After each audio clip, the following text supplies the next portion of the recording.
గోవిందాయ నమః. హిందూ బంధువులందరికీ జయ శ్రీరామ్, వందే మాతరం. నారద భగవానుడు చెప్పిన భాగవత అపచారాల గురించి చెప్పుకుంటున్నాము. ఈరోజు 36వ అపచారం నుండి మాట్లాడుకుందాం. 36 ఏమిటి? భగవన్మూర్తి ఎదుట ఇతరులకు నమస్కరించుట చెయ్యకూడదు. ఇంట్లో పూజ గది లేదా పూజ చేసుకునే చోటు, అలాగే దేవాలయాల్లో కూడా స్వామి సమక్షంలో ఉన్నప్పుడు ఇంకెవరికి నమస్కారం చేయకూడదు. ఈ విషయం గుర్తుపెట్టుకోవాలండి. చాలా మందిని గమనిస్తూ ఉంటాం, దేవాలయాలకు పెడతారు, స్వామి ముందే గర్భాలయంలో అక్కడ పూజారి గారి పాదాలు పట్టుకొని నమస్కారం చేసుకుంటారు. వాళ్ళేమో చేయొద్దు అంటారు. మరలా మొదలు పూజారులు కాళ్ళు కూడా పట్టుకొని ఇవ్వట్లేదు అని. అసలు పూజారుల కాళ్ళు పట్టుకోవాల్సిన అవసరం ఏంటండి మీకు చెప్పండి? ఏమొస్తుంది అర్చక స్వాముల కాళ్ళు పట్టుకుంటే? వెళ్ళింది పరమాత్ముడి కోసమో, పరమాత్మకు నమస్కారం చేయండి. చిన్న చిన్న గొడవల్లో అయితే గర్భాలయం బయటే సాష్టాంగ నమస్కారం లేదంటే మోకాళ్ళతో వంగి నమస్కారం చేయవచ్చును. లేదంటే ధ్వజస్తంభం దగ్గర ఆ ప్రదేశంలో మగవారైతే సాష్టాంగ దండవత్ ప్రణామం చేయాలి, ఆడవారు మోకాళ్ళతో వంగి శిరస్సు నేల కాంచి నమస్కారం చేయాలి. దాన్ని పరమాత్ముడు గ్రహిస్తాడు. అంతవరకే.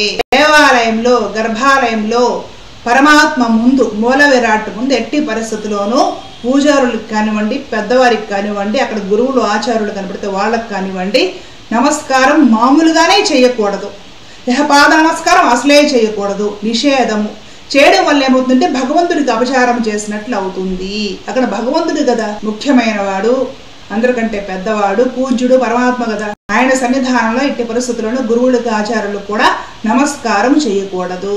నమస్కారం చేయాలనుకుంటే దేవాలయ ప్రాంగణంలో బయటకు వచ్చిన తర్వాత అక్కడ కనపడితే అక్కడ నమస్కారం చేయండి. అందులోనూ మహిళలు, పూజారులు, గురువులు, అర్చక స్వాముల పాదాలు తాకి నమస్కారం చేయకూడదు.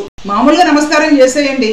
లేదా మీకు మంత్రం ఇచ్చిన గురువు లేదంటే ఆచార్యులు అయి ఉంటారనుకోండి, మోకాళ్ళు వంచి శిరస్సు నేలకు తాకించి లేచి నిలబడి నమస్కారం చేస్తే సరిపోతుంది. మహిళలు, మగవారికి దండవత్ ప్రణామం చేస్తారు. పాదాలు తాకాల్సిన అవసరం లేదండి. ఏదో ఇంట్లో తల్లి, తండ్రి, ఆడవారికి వారి భర్త, వారి అన్న, ఇంట్లో పెద్దవారు, అలాంటి వారికి పాదాలు తాకి నమస్కారం చేయాలి మహిళలు. అందరి పాదాలు తాకి మహిళలు నమస్కారం చేయకూడదు. గర్భాలయంలో దైవ దర్శనానికి వెళ్ళి ఎదురుగా మూల విరాట్ ఉంటే అక్కడ పూజారులను నమస్కరించడము, వాళ్ళ పాదాలు తాకడము ఇవి దయచేసి చేయకండి. అది భాగవత అపచారం అవుతుంది. 37 ఏమిటి? దుర్గంధభరితమైన వస్తువు ఏదైనా సరే తిని ఆవాసన పోవక ముందే ఆలయం లోపలికి వెళ్ళడము. అంటే మాంసాహారాలు విపరీతంగా వాసన వచ్చే వెల్లుల్లిపాయి, ఉల్లిపాయి ఇట్లాంటివి కూడా అప్పటికప్పుడు తినేసి, ముఖ్యంగా ఈ మాంసాహారం తీసేసుకొని ఆ నోట్లో నుండి ఆ మాంసాహారం తాలూకా వాసనలు అవి పోకముందే దేవాలయంలో దర్శనానికి వెళ్ళడం, దర్శనం చేసుకోవడం. ఇళ్లల్లో మాంసాహారం తినేసి ఆ నోరంతా శుభ్రం చేసేసుకొని కాసేపు స్నానం అది చేయడం, ఆ వాసన పోవడము, అదంతా చేయకుండానే పూజా మందిరంలోకి వెళ్ళి దీపాలు వెలిగించడం, ఇలాంటివి చేయకూడదు. చేయడం అపచారం అవుతుంది. ఏమిటంటే మనం అపవిత్రంగా ఉన్నాము, అపవిత్రంగా ఉన్నప్పుడు పూజ చేయడము లేదంటే దేవాలయ దర్శనాలకు వెళ్ళడం కూడా పరమాత్మ పట్ల అపచారం అవుతుంది.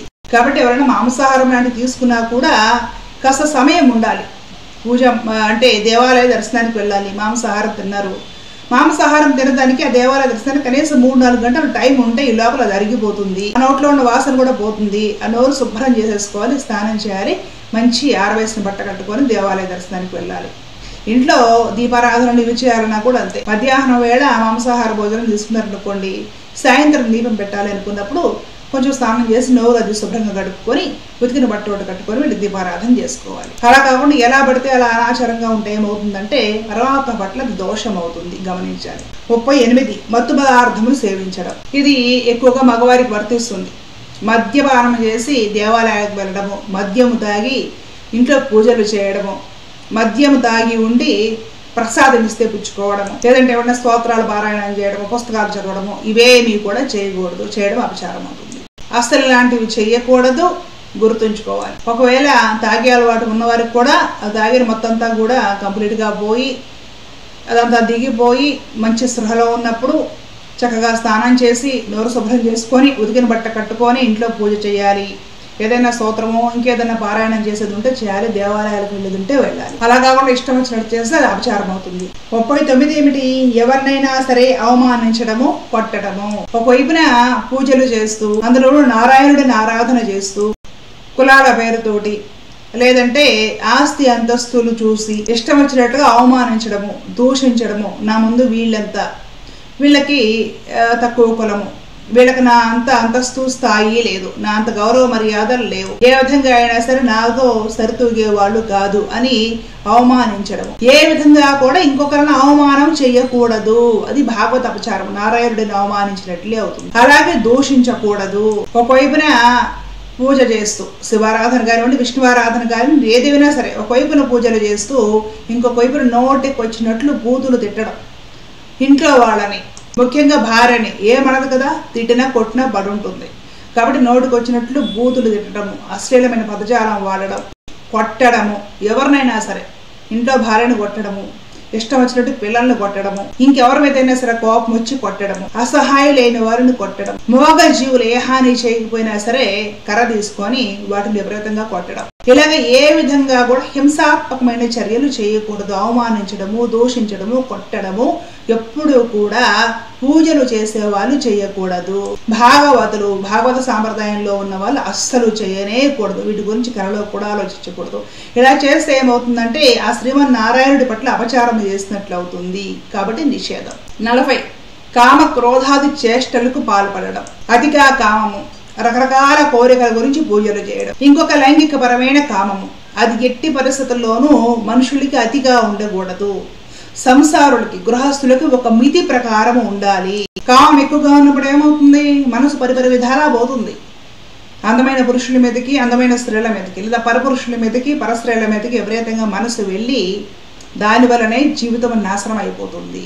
కుటుంబానికి తలవంపులు వస్తాయి. ఎట్టి పరిస్థితుల్లోనూ కామం గురించి అసలు ఆలోచన చేయకూడదు. ఇంకా ఈ భగవత్ సాధనలో ఉన్న వాళ్ళు ఏం చేయాలంటే ఈ కామాన్ని నిగ్రహించుకోవడానికి ప్రయత్నం చేయాలి. మనం ఉదయం భగవద్గీత వీడియోలో ఇవే చెప్పుకుంటూ ఉంటాము. కామాన్ని, క్రోధాలని కూడా బాగా నిగ్రహించుకోవడానికి ప్రయత్నం చేయాలి. ప్రయత్నపూర్వకంగా సాధన చేసి కామ క్రోధాలను నిగ్రహించుకోవాలి. అతి కోపం పనికిరాదు, అతి కామం పనికిరాదు. కామము, కోపము రెండు ధర్మబద్ధంగా ఉండాలి. కామము ధర్మబద్ధంగా వివాహం చేసుకున్న దంపతులు కూడా ఒక మితి ప్రకారం అనుభవించాల్సింది. కోపము ధర్మబద్ధమైన ధార్మికమైన విషయాలలో అపచారాలు జరిగితే, ధర్మానికి ఎవరైనా సరే నష్టం చేకూర్చుతుంటే అలాంటి సందర్భాలలో ధార్మికమైన కోపం తెచ్చుకోవాలి. అంతేగాని ఊరికి కోపంతో ఊగిపోవడం, ప్రతి చిన్న విషయానికి కోపం తెచ్చుకోవడము ఊరికి అధికమైన కామము. అలాగే వస్తువుల పట్ల, విషయాల పట్ల, భౌతికపరమైన భోగాల పట్ల రకరకాల కోరికలు కోరుకోవడం, ఇవన్నీ కూడా భాగవత అపచారాల కిందకు వస్తాయి.